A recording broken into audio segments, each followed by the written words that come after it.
bringing aviation dreams to rural kids in Malawi. These enterprising pilots inspire the next generation of aviators with air shows that give children opportunities to see aircraft up close. Fun and pageantry at the annual Ijakadi Festival in Offa, Kwara State, and a call on citizens of the community worldwide to redouble their efforts in economic growth and development.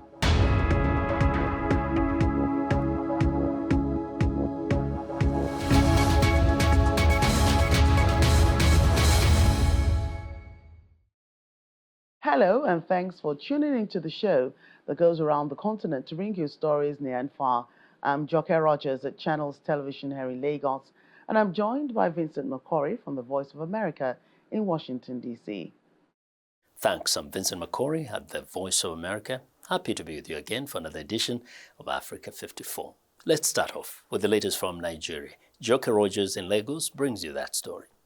The grand finale of the annual Ijakadi Festival in Offa, Kwara State has been held amidst fun and pageantry with a call on citizens of the community across the world to redouble their efforts in the development and economic growth of the community. At the occasion, the Olofa of Offa announced plans to build the Ijakadi Arena and Cultural Center to function as a hub for the community's cultural activities.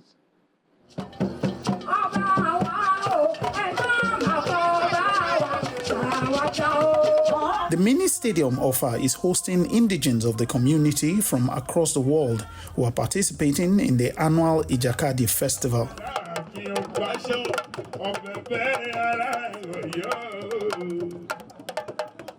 This is the 11th edition, and various compounds display their rich culture with dances as they pay homage to the king.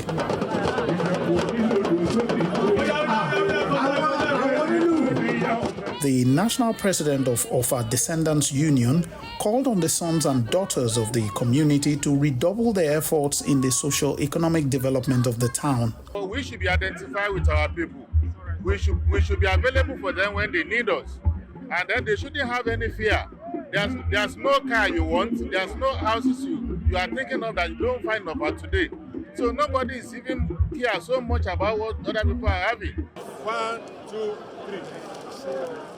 Amidst the pomp and pageantry, the community is already planning for the next edition of the festival with a plan to build a structure for the annual event. We want to launch Ijakadi Arena separate because we have a lot of land to the left-hand side here, which we want to launch a permanent arena for Ijakadi, because the Ijakadi Festival has come to stay.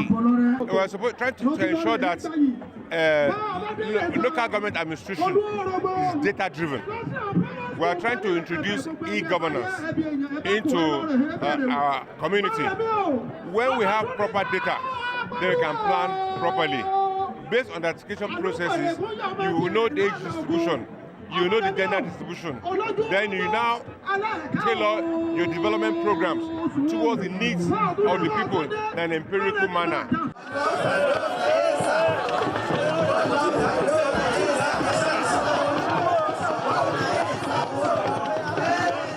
The high point of the ceremony is the symbolic wrestling bout between the Olofa of Offa and the Asa of Offa, in which the Olofa won.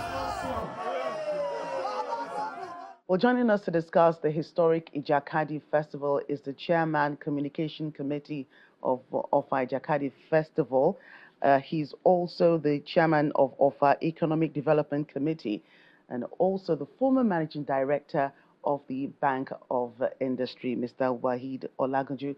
Thank you so much for joining us on Africa 54 today. Thank you very much for having me. Right, so the Ijakadi Festival has attracted indigents of Offa from home and in the diaspora, and as well as other people interested in knowing, what the festival is all about. How important is this festival to its people? Well, first and foremost, thanks for giving us this platform. Offa is a value-driven society, and when the president Olofa of Offa, Oba Mufta Gbadamosi, ascended the throne of his forefathers in 2010, he decided to come up with the Ijakadi Festival in 2012. So we had the first one in 2012. And essentially it's designed to project our values, to project our principles. First and foremost, we are a society that is committed to equity and justice, fair play. We are highly committed people, integrity, we're ethical in whatever we do, and we try to be sincere and very hardworking and enterprising people. So the Ijakadi symbolizes the commitment of our people to defend equity, to protect whatever it is that needs to be done. Now, the Ijakadi bout is preceded by the cutting of the yam by a blindfolded person. And cutting of a yam up along, blindfolded, means that you have to be fair and just in splitting the yam into two to settle the conflict between two brothers who are quarreling over their harvests at the farm. I won't go into details now because of time, but essentially, during the education process, somebody was blindfolded and they had to split the yam into two. So that's why we say Lare, Bure. That's the commitment to justice and equity in whatever it is we do. And in talking about the importance of the festival, apart from emphasizing our values and principles, it's also supposed to have a rallying point of our indigents from within and outside the country, as well as our friends who come to celebrate with us during Ijakadi, during the Christmas season. We normally hold it every year. And what the Offa did was that to set up a committee comprising the honorary chiefs of the town, headed by the Ashiwaju of Offa, Alhaji Tajuddin Oweyemi. So, and the committee also comprises a number of technocrats from the public and private sector, businessmen and traditional rulers, people who are well-grounded in culture and the history of the town. And that's what we've been doing for more than 10 years now. We've had interregnums ever since between 2012 and now, but we had the last festival in December 2024, and that turned out to be the most successful that we've ever had. Right, and I see that it's a thing. It's been a thing for quite some time for different communities from, different states, different geopolitical areas to have, such events to showcase their culture, their tradition, how they love to do things, the way their people are. So how has this, festival shapen, the outlook of the people of Offa, and, how has it been able to attract more people to actually kind of seek, what it's all about? Well, when I told you that we're a value-driven society, and your values shape your behavior, they shape your attitude. And one of the features of the community is our insatiable quest for knowledge. We are educated people. We need to embark on a number of capacity-building programs. Human capital development is very important.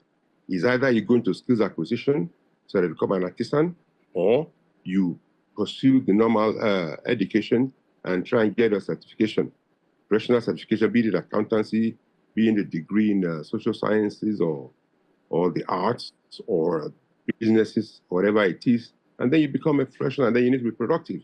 The important thing is that once you are productive, you're able to earn income. And when you earn income, you're able to meet the basic needs of life. And most of our things we do are part of the blueprint that we've come develop for the community. We have a 10-year economic blueprint, 2022 to 2032, that is aligned with the Sustainable Development Goals of the United Nations, the Agenda 2063 of the African Union, Nigeria's National Development Plan, as well as the high fives of the African Development Bank. Then, of course, taking into account the multidimensional poverty index report issued by the NBS. So we are keeping our people to ensure that they are very well equipped, they can become productive, and when they're productive and they earn income and they're able to meet the basic needs of life, we're hoping that by 2030, Offa would have been transformed into a smart city and would have succeeded in eliminating poverty in the community in line with the targets contained in the Sustainable Development Goals. And that's what the KBC and the various prominent sons and daughters of Offa are coming together to ensure that we transform our town and our people into poverty-free society, and our people become well empowered and skilled. Right, and if you could expatiate on that, specific plans being put in place for the development of Offa. I'm sure a lot of infrastructure, is in the pipeline, but what are these specific plans to ensure that the people are more productive and, and it goes the way that the committee and, the monarch wants it to go? Human capital development, like I told you, and at the heart of that is education at all levels. It's not everybody that must acquire a degree. So we know that. So we making provisions for those who want to go through the conventional route to do so and obtain degrees and obtain certifications in law and accounting, and even in the ICT age, that certifications being issued by Microsoft and Google. We train them along those lines. And then those who are not such inclined are able to be equipped with vocational skills. You can become a plumber, you can become a welder, you can become a carpenter, you can become a bricklayer. The important thing is for you to be equipped, to be able to be skillful. If you don't have skills, you cannot become productive. I can imagine how, it must have been, how fun and lively all that must have been. But we must thank you for your time today. Chairman, Communication Committee of Offa Ijakadi Festival, Waheed Olagunju, thank you so much for your time today on Africa 54. Thank you for having me. We want to know what you think about Africa 54 and the stories we cover. Join the conversation on Facebook. The address is Africa 54, and check out our headlines 24/7 on voaafrica.com. After the break, meet the woman fighting plastic pollution in the Democratic Republic of Congo while offering jobs to displaced people.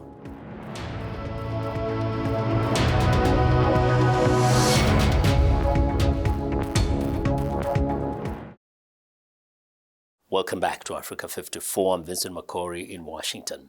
In Goma, a town in the Democratic Republic of Congo, a woman-led recycling company is tackling plastic pollution and creating jobs for some of the country's millions of internally displaced people. Reporter Zanem Neti Zaidi takes us inside this entrepreneur's business.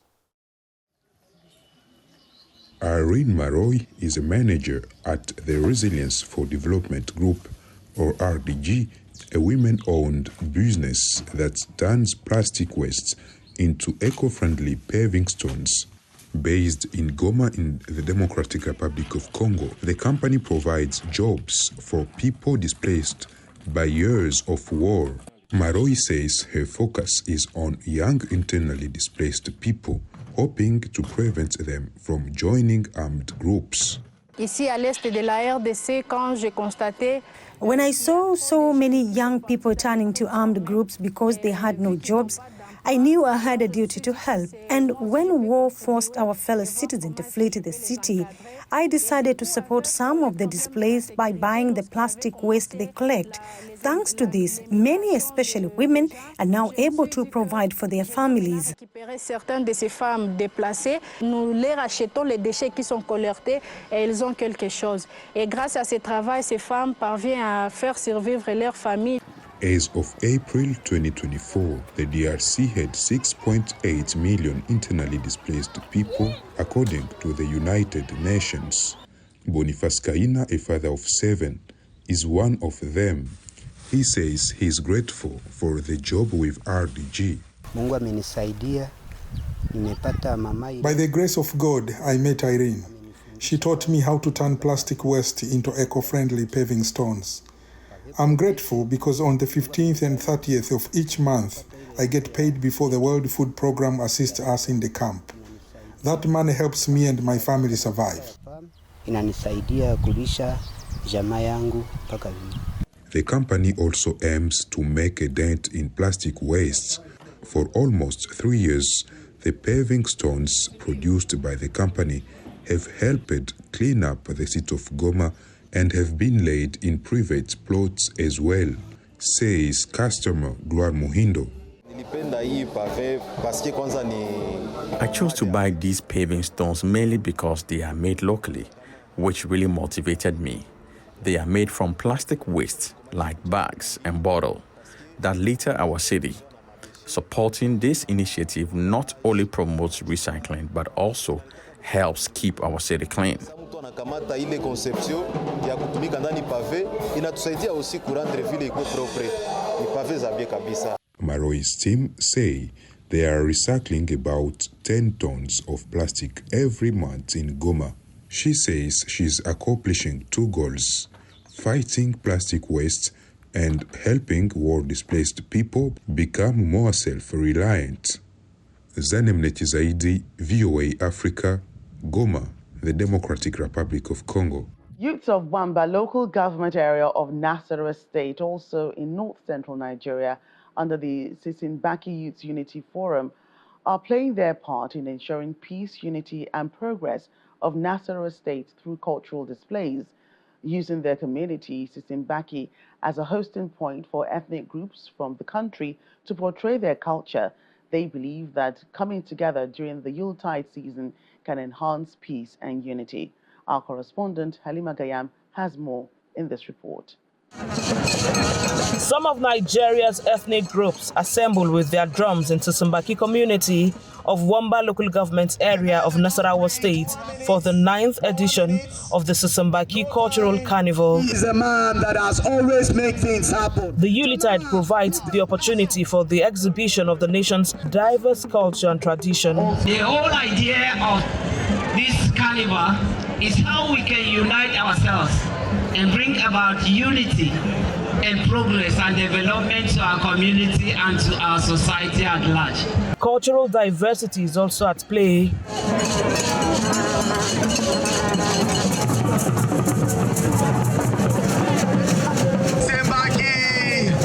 There is representation from the north, central, and western zones.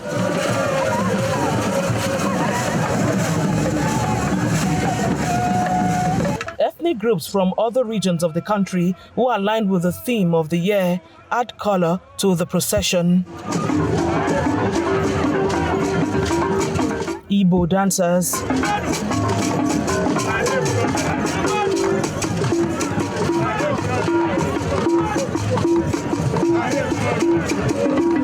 Yoruba troupe, From the streets.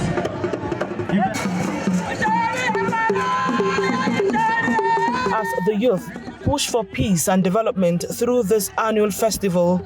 They want their culture preserved for the coming generation. We're doing this because over time we have observed, we have discovered that the walls of culture and traditions are falling. And as young people, we have decided to put this, to support this, to promote this, so that the walls of our culture and tradition will not be forgotten. They are also optimistic of the power of such gatherings to incite economic benefits. There's no doubt that what we've seen here, it has added value to the economic value of this town, because people have come here to patronize 1 or 2 items here, and that means people have been economically empowered in the community. We believe coming together like this, we'll be learning from each other, and with time, our economy will boost our economy. The joy of coming together in the spirit of the season to champion peace, unity, and progress is evident as the youth consider exploring the economic benefit of the carnival for the betterment of the people. Halima Gayam, Channels Television News. It's time for a short break. As we do, we remind you to visit our website, channelstv.com, for news and programming around the clock. You can also find us at youtube.com/channelsweb. And still to come, with the Presidential Healthcare Value Chain Unlocking Program, Nigeria clears the path for large-scale health sector manufacturing. Malawi's first female flight crew, Captain Yolanda Kaunda and First Officer Lusekelo Mwanifumbo, are working to inspire the next generation of aviators. The pair have organized air shows with the Malawi Air Force to give children opportunities to see aircraft up close. The most recent event attracted around 1,000 underprivileged children. Lamik Masina reports from Lilongwe. It might seem just like another sunny day at the air base in Malawi's capital, Lilongwe, but for hundreds of children gathered here, the day is filled with excitement. For many, this is their first time seeing an airplane up close and entering the cockpit. For some, this may be their first step toward a career in aviation. It has been my dream to become a pilot, and I really am excited to learn more. I want to be a pilot engineer when I grow up. Malawi's first all-female flight crew, Captain Yolanda Kaunda and First Officer Lusekelo Mwenefumbo, work for Malawi Airlines. The Jews Phantom Aviation Association organized the show in partnership with the Malawi Air Force. Mwenefumbo says the aim is to showcase airplanes for children in rural Malawi who sometimes seek refuge when airplanes fly overhead due to a lack of familiarity. We got about almost 1,000 underprivileged children to come in to just give them a pinch of an imagination, just to spice up their imaginations, and because we believe that imagination is what is going to make them more curious for knowledge. So we believe in the children, we believe in their dreams, because we also believe in our dreams in the first place. So we want to encourage as many dreams as possible, and we're not stopping here. The theme of the show was Dreams Take Flight, and it rekindled the excitement of aviation even for other attendees like Rosrain Hamis. It's also my first time to come to a place like this, and I've been inspired. And if I had a chance to have, been exposed to this type of lifestyle before, I would have chosen to become a pilot. So it's so nice for me too. The show's organizers allowed visitors to step inside helicopters, jets, and training aircraft. Puma Energy Malawi was the main sponsor, providing fuel for all the airplanes, which performed skilled and daring maneuvers. Tourism authorities say Malawi's aviation industry is not appealing to young people, in part because of its small size. Where we don't have a lot of airlines coming into Malawi, we don't have a lot of airlines even domestically moving within the country and all of that. And then the issue of infrastructure, where we have, our airports. We have been talking about Mzuzu Airport, we have been talking about Chileka Airport. However, Kantukule says the Malawi government is working on policies that would attract greater private sector investment in the aviation industry. Lamek Masina, VOA News, Lilongwe. The Minister of Health and Social Welfare, Professor Ali Pate, says President Bola Tinubu has empowered health officials to remove all obstacles preventing large-scale health sector manufacturing in the country by establishing the Presidential Healthcare Value Chain Unlocking Program. The minister made this known while overseeing the signing of 2 memorandum of understanding with Siemens Health and Abbott Diagnostics at the ministry's headquarters in Abuja. Always a pleasure. Yes, welcome. The Coordinating Minister of Health and Social Welfare welcomes these guests to his office at the ministry's headquarters in Abuja. These are representatives of organizations that are keen to invest and enhance in-country manufacturing in Nigeria's healthcare sector, a development the minister applauds. With regard to medical equipment and particular ultrasound, when he discussed with me, you also mentioned it to me, and we had several conversations. We're very pleased because we're in the midst of expanding our primary healthcare system, more than 8,800 units. We're expanding CMONC facilities, 774. We will provide obstetric services. What we want is to have the retail outlets for health delivery, where there's a physical location, there are health workers, they are equipped, they are trained, and they are commodities. And on the affordability, we have an insurance program that allows folks to be able to access it. Simple. This is one of those milestone events and activities that we don't see often, that from our side, it's a sign also, I hope, that you can see of confidence in Nigeria, but also in the Nigerian government, in your office. After the landmark investment deals are signed, the national coordinator of the Presidential Healthcare Value Chain Unlocking Program outlines the expected outcomes. Siemens is also looking to localize the production of ultrasound machines. They will be producing ultrasound machines at least 1,000 per annum at the beginning, and will increase this significantly over the next few years. Today, we've signed 2 MOUs. The first one is with Abbott Diagnostics to actually set up operations locally to produce test kits for HIV, for malaria, for other STIs and other diseases at we call point-of-care diagnostics. It is expected that these deals, which commence implementation immediately, would contribute thousands of jobs and new revenues towards the growth of the Nigerian economy.